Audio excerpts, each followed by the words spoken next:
Welcome to day 21 of learning Japanese. ఈరోజు నేను జపనీస్లో taste words ఉంటాయి కదా, స్పైసీ, సవర్, బిట్టర్ ఇట్లాంటివి, వాటిని జపనీస్లో ఏమని అంటారో నేర్చుకుందాం.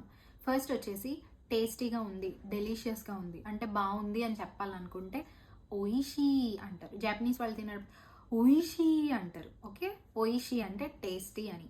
చాలా బాగుంది అని చెప్పాలంటే, చాలా టేస్టీగా ఉందని ఎట్లా చెప్తారంటే మెచ్చ ఓయిషి, మెచ్చ ఓయిషి లేదా తొత్తెమో ఓయిషి.